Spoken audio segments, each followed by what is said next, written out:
Good morning.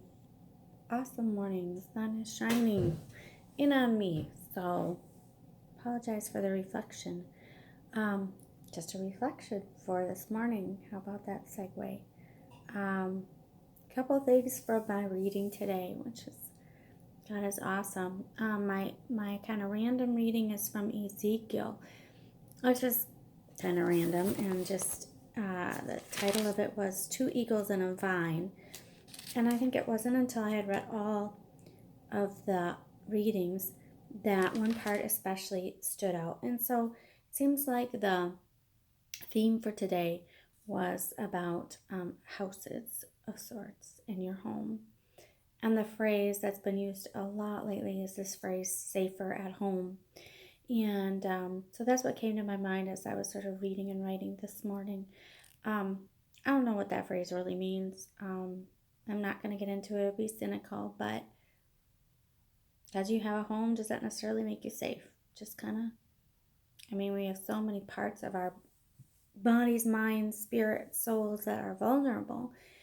And if we think that just a place made of wood or whatever is where our safety is, we are deceived, really deceived. The only true dwelling that brings us safety is God and Jesus and the Holy Spirit and His forgiveness truly, and His promises truly make and keep and have me feeling safe. And if I feel safe other than that, again, it's not real without Jesus. So the first section in Ezekiel just kind of talked about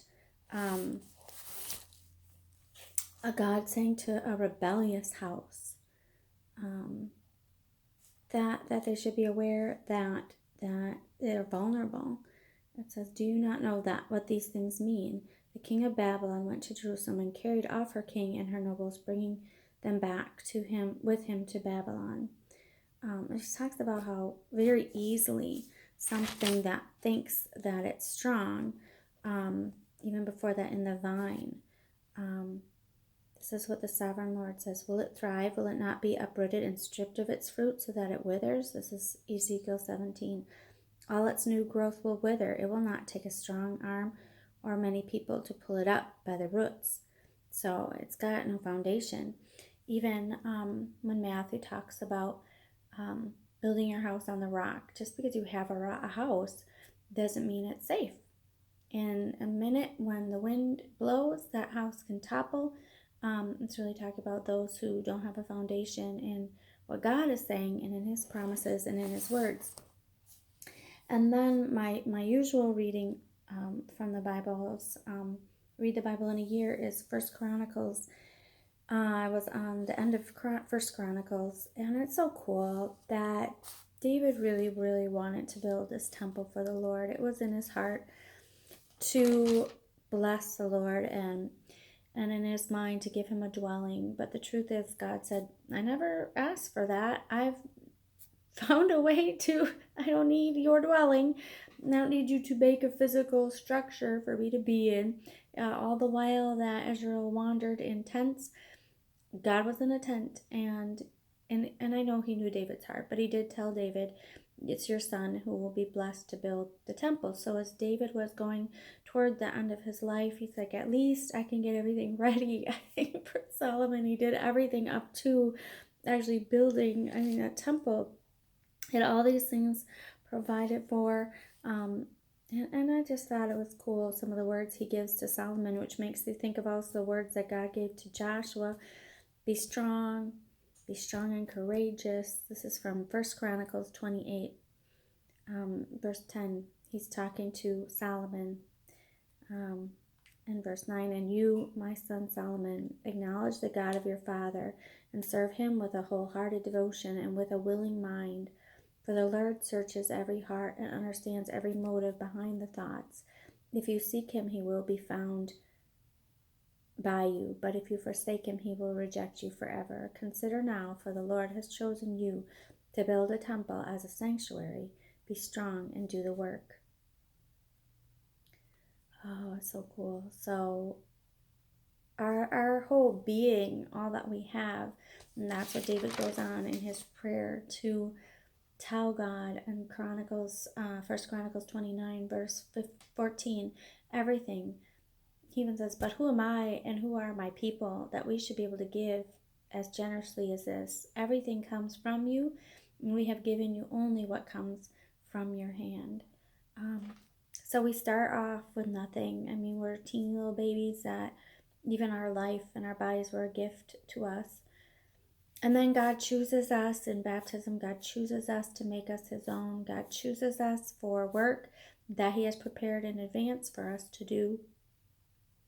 He chooses us to be forgiven and to be part of his family. And then the rest of our life is just kind of building this life. It's ultimately to God's glory that our lives can be a testament to him and to glorify him. And so that's our building of sorts, but not knowing that that is temporary, that the actual things we do, the actual life here, the actual body here, the home here of walls is all just temporary. And so that leads to the verses that I'm on lately in Mark chapter 2 that talked about Jesus going to the home of Levi, the tax collector, and just the thoughts there that he really kind of was homeless. He had a beautiful home, I'm sure, because he was wealthy, but really wealthy, probably cheating people or lying or threatening. And so he invited, well, really, Jesus kind of said to him, follow me.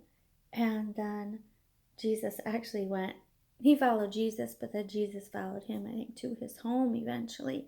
And then many other people followed him because to the home. A lot of the people that Levi was acquainted with came to his house when Jesus was there.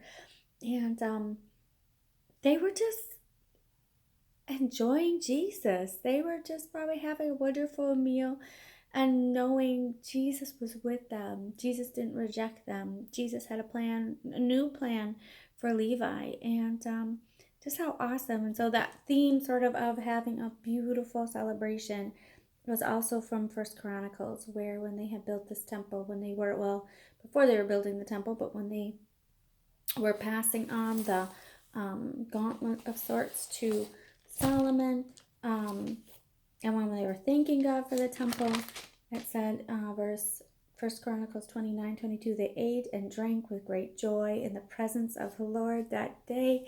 And I think of, that's what it must have been for Levi too and his friends. They were eating with Jesus. They were in the presence of the Lord. And sometimes I can get just negative. And the truth is, if I have the presence of the Lord, there should be no reason to be a pauper or to be low when we're in the presence of the Lord. And so they're enjoying that, and then Levi's enjoying that. And then the final devotion, if you find it under Bible Gateway, refers to 1 John. Oh boy, I hope I can find it now. And it just talks about dwelling in the Lord and his Spirit. We dwell in him and he in us, his Spirit. I should have wrote down exactly what reference it is, but then I thought, and it is true, that it says we are the temple, that he dwells in us. And then I thought of David's words, and I will dwell in the house of the Lord forever. So even though David never had an opportunity to build that temple, he knew he was still in the presence of the Lord. That was what he wanted most. This is what I seek. It's one of the other Psalms, is to just dwell in the house of the Lord. And we do, and we are, and he lives in us, and he lives with us. Are we safer at home? Not just because it's a house. Plenty of people are not safe in their houses, even if they think they are. But am I safe in the home of the Lord, in his temple, praising him every day, knowing his Spirit is with me and in me? Absolutely. And for that's what gives peace. That's what I pray. The joy of that will reflect to others, in the security of being safe with the Lord in His home every day. Have a great day.